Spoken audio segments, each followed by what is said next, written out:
your fantasy.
In 1960, George Pal's The Time Machine made an interstop in cinemas. The US production had a budget of $800,000 and made in the US twice of it back.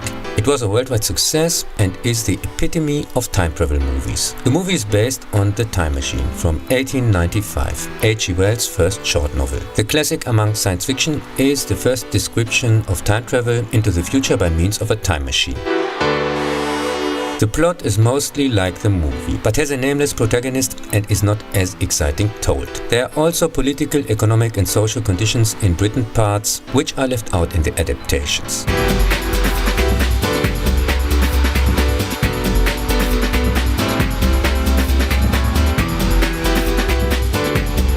The London scientist George invents a time machine in 1899, which he presents his unbelieving friends on New Year's Eve. After his visitors leave, he goes with it on a journey to the future. During his intermediate stops, he experienced the world wars and in 1966 even an atomic war. I'll take you up to the highest heights. Let's spread our wings and fly away. Surround you with love that's pure delight. Release your spirit, set you free. Come and feel my energy. Let's be as one in soul and mind.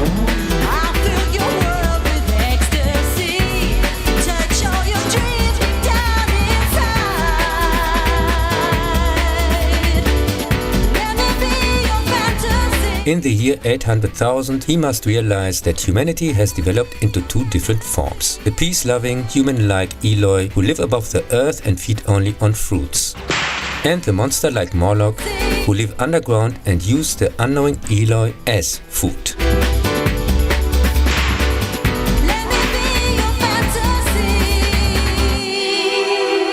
Director George Pal was 7 years before producer of the spectacular H.G.Wells adaptation War of the Worlds. For the main actor Rod Taylor was The Time Machine his breakthrough as a star, and the impressive effects were awarded with an Oscar. The Eloi, which lacked for nothing at first sight, leave with the sound of an ancient alarm siren, leaving everything standing and laying around and move to the shelters, although no genuine danger exists and they also do not understand why. They have been conditioned from an early age to do so and do not question it, much like the children and young people today, the real target of the so-called emergency measures. For today's Morlocks, aka billionaires, also not vegetarians, the children of today are the Eloi of tomorrow. And then the final solution, Who thanks to early childhood conditioning, aka 24 hours of media psychoterror paired with social pressure, will in future serve as willing recipients of orders maybe we shouldn't call the vaccine the final solution. who put on their masks without resistance or whatever else is demanded of them as soon as the next alarm siren aka plandemic is called out, but also as watchdogs for friends and parents in case they step out of the line. You're a thought criminal.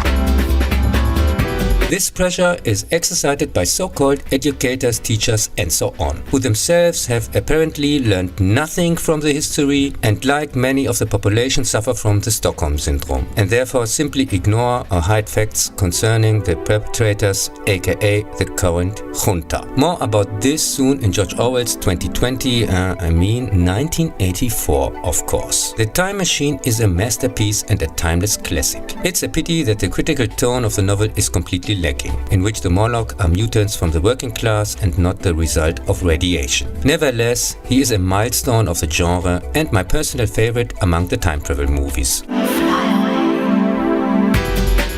take a trip to my wonderland.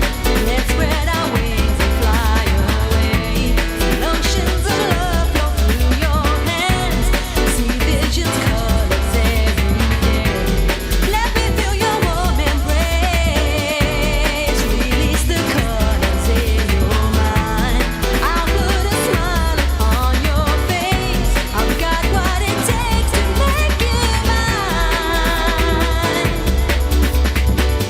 Let me be your fantasy. Let me be your fantasy, yeah. Let me be your fantasy.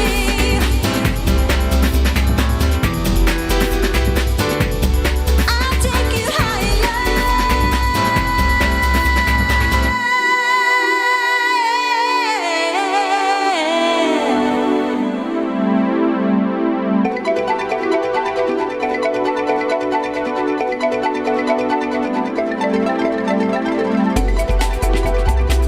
In 1978, The Time Machine appeared as TV movie, claiming to be closer to the original book, but in fact isn't. This time about an American researcher who builds in the 70s a time machine for a weapon company. His first test flight takes him to the past, where he almost got burnt alive by pilgrims or gets shot in the Wild West. He also goes to the future, where he absorbs the Morlock Eloy adventure short and cheap style. When he comes back to the present, his evil weapon company, who would have thought that, has evil plans with the time machine. By traveling to the future, he manages to escape, unlike the audience who had to sit through the snowfest. Underground is where we wanna go moving.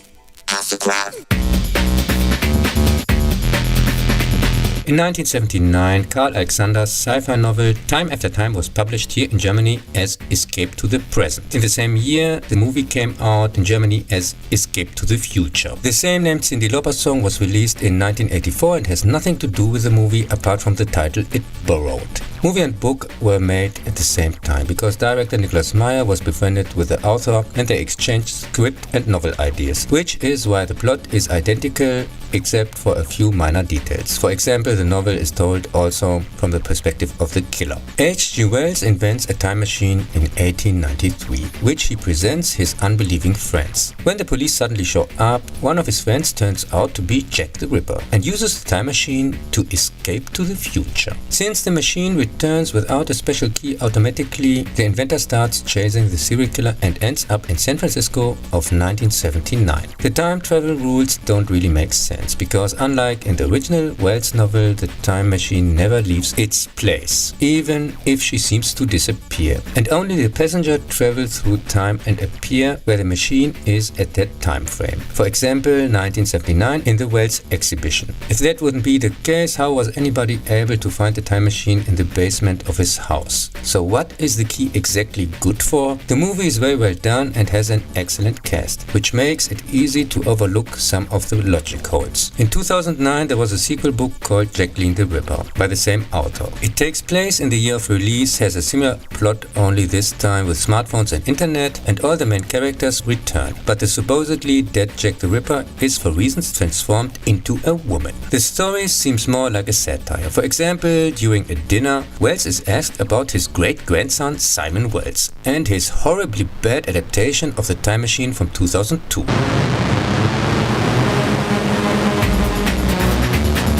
In 2002, The Time Machine bombed at the box office. In New York of 1903, Dr. Alexander Hartgen tries to save his fiancée from dying 4 years ago by means of his time machine. But he realizes that thanks to mysterious script powers, aka lazy writing, he can't prevent her death, no matter how often he goes back in time.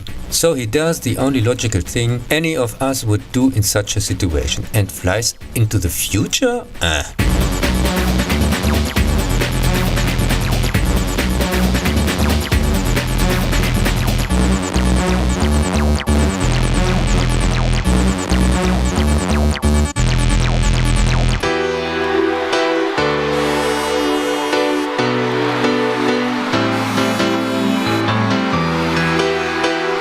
I'm from the past. He lands sometime in the year 800,000 with the Eloi and the Morlocks, and in the end he has a final battle with their leader, a kind of Borg Queen copy My ancestors survived here for millennia. with magical script powers. The remake is a real disappointment. Please, you don't know. The further the story goes into the future, the more stupid it becomes. Who are you to question 800,000 years of evolution?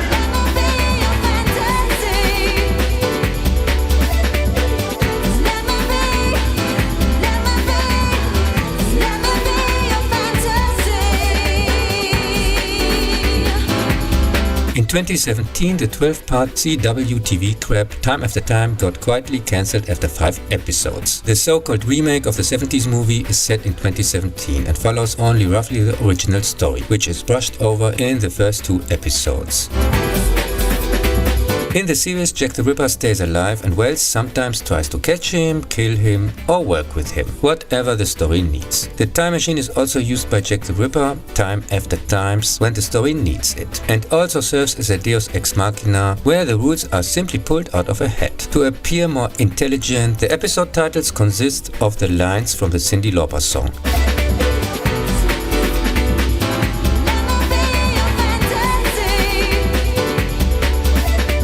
Even though they have nothing to do with the plot, the song doesn't even appear. So very similar to the smart-ass titles in definitely not Star Trek Discovery. Some episodes are about alleged relatives, acquaintances, descendants and so on. I'm your great-granddaughter. And desperately try to make references to Wells' novels. Apparently the so-called scriptwriters could only get 3 of Wells' works on eBay. The Invisible Man, The Time Machine and The Island of Dr. Moreau. And even those most likely not even read yet. One of the characters is named Griffin for no reason, similar to the Invisible Man movie. And in the second half of the season they visit the Island of Dr. Moreau. In this mutation, Dr. Monroe, much like in the Simpsons Halloween episode from the same year, The Island of Dr. Hibbert, turning people into animal and not animal into people, like in the novel. The whole thing turns out to be a super soldier serum whatsoever. In the end, Jack the Ripper kills Wells' girlfriend. Wells prevents this by time traveling and kills Jack, who himself seems to become the future ruler of Earth for no reason,